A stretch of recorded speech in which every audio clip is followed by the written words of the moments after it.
next door are having work done, so there are drills and it is loud, but England is hot, so I have the window open, and it was either that or my fan, which is a lot louder and you probably wouldn't be able to hear me, so if you can hear drilling and stuff, I'm so sorry. I have no control. Hello everyone! So I did a poll on Twitter asking which video you would like to see next out of a couple of options, and the one that won was Love at First Read. Do you know, like Love at First Sight, where you see someone or something and you know you love it instantly? This is basically the book version of that. Books that I opened and from the very first page and the first couple of pages I knew I was going to love this book. Today I thought it would be good to talk about books that I fell in love with immediately and continued to love throughout the book. So Love at First Read, books that I loved instantly and just that I absolutely 100% fell in love with straight away. Some books take time to grow on us, some books we think we're gonna like and then we don't actually like them, but these are the books which I opened and from that very first time I loved. Now, as a disclaimer, obviously Harry Potter and the Philosopher's Stone and City of Bones are on this. I'm not going to get into them, I talk about them all the time. Harry Potter is my favourite series of all time, The Mortal Instruments is also one of my favourite series of all time. I have a lot of Harry Potter videos on this channel, I have a lot of Shadowhunters videos on this channel which you can go and find. I have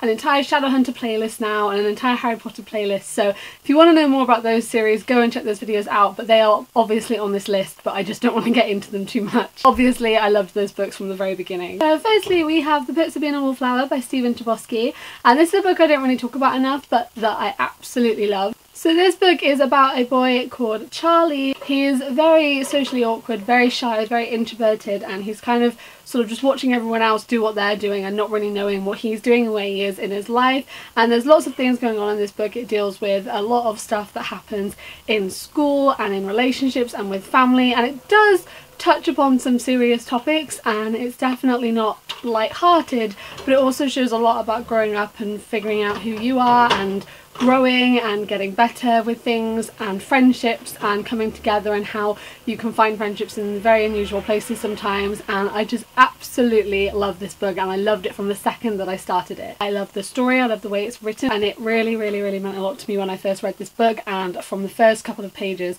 I was hooked. I loved it, and this definitely was one that has stayed with me and that I loved immediately. Then we have Six of Crows by Leigh Bardugo, which was another one that from the opening pages I absolutely just fell in love with. It's set in a different world to ours and it's set in the same world as the Grisha trilogy, also by Leigh Bardugo, and it is about a criminal prodigy called Kaz Brecker who gets offered lots and lots of money if he can pull off this impossible heist into this impenetrable place. So he has to get a group of people together to break in, people that he knows he can trust and that won't let him down, to break into this place. There are two books in this series, this one and the second one is called Crooked Kingdom. This one focuses on the pulling off the heist and getting in, and Crooked Kingdom is the aftermath, and I love them both from the opening pages. I was hooked with this story, hooked with the characters.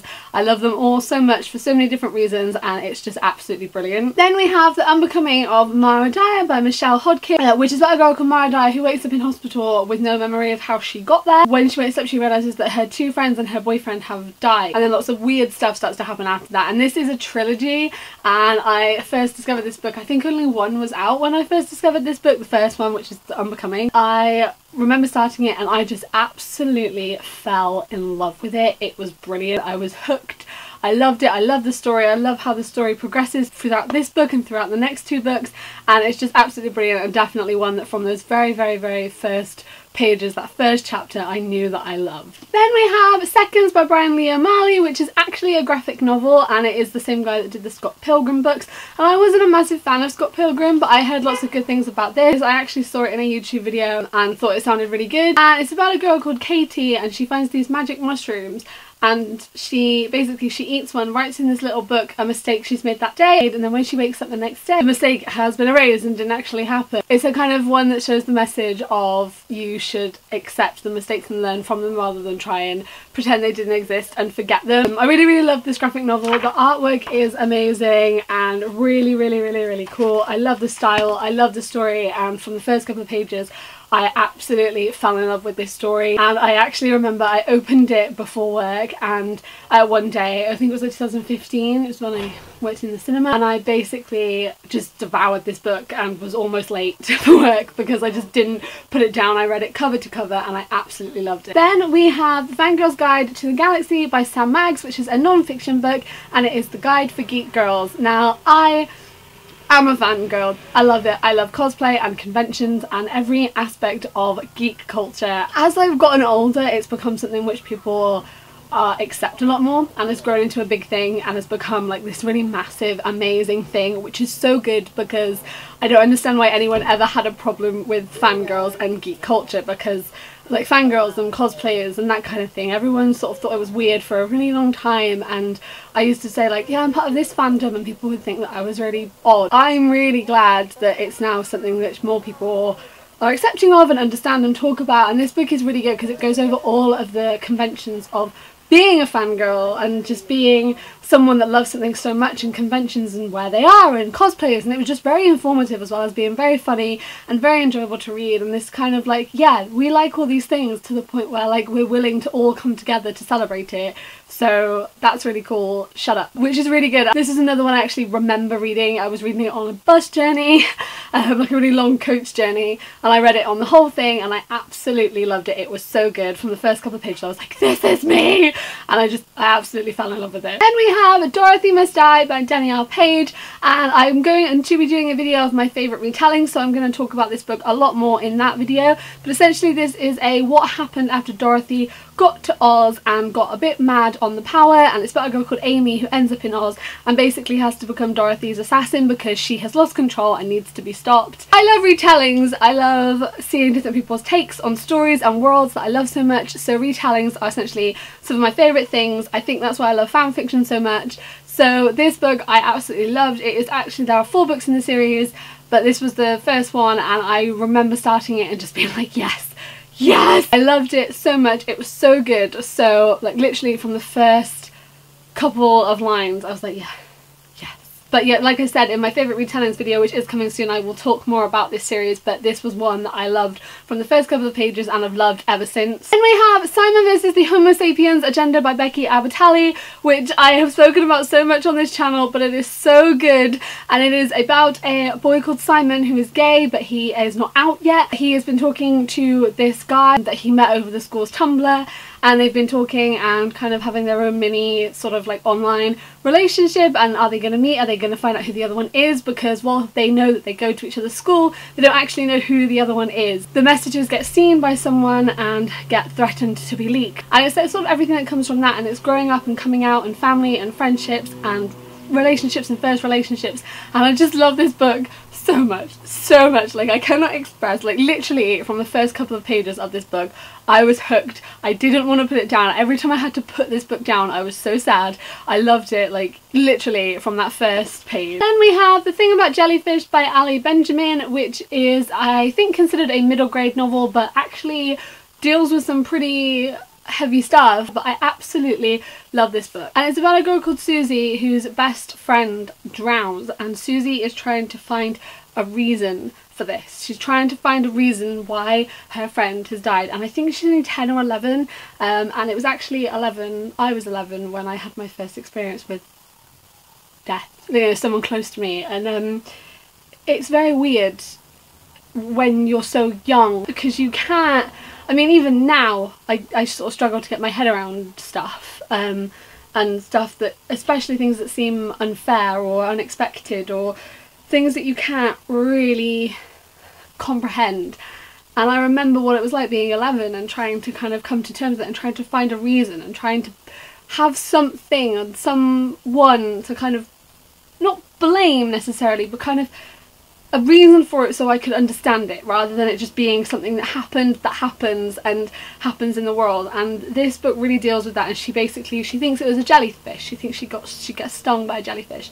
So she goes on this big project to research jellyfish and to talk to people that research them and study them, but it's this other way of dealing with grief, and that's what this whole thing is. It's not trying to find out stuff about jellyfish, it's trying to have a way for her to deal with her grief and to try and deal with that kind of thing. And it's very emotional. I cried a lot, but it was amazing and beautiful, and I related to it a lot. And from the first couple of pages I absolutely loved it and just thought this is something I can really relate to, and something that I really love, and it was just so good. I definitely recommend this book. Then we have Candy Floss by Jacqueline Wilson, which is a book that I read when I was 11, and this is about a girl called Floss whose mum, stepdad and little brother are moving to Australia, but she decides she's going to stay with her dad, who is sort of having a lot of money problems and runs a chip shop but it's not doing too well, and she ends up staying with him, and it's everything that comes from there. And I remember reading this book as a kid, and it was one of the first books I read that sort of had like adult, I mean Harry Potter had a lot of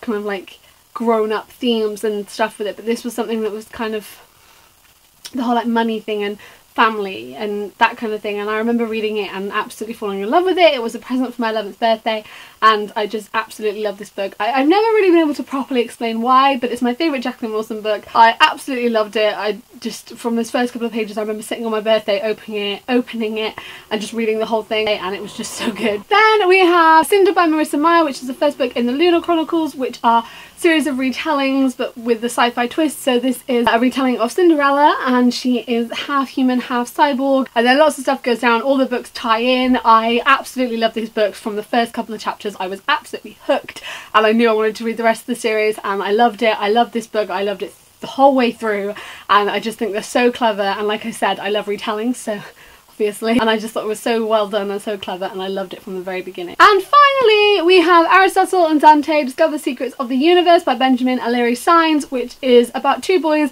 Aristotle and Dante, and they meet during one summer. This is set in the 1980s, and they are both half Mexican and they live in El Paso in Texas, and they meet during the summer, and Dante teaches Ari to swim because he can't swim, and they're basically polar opposites.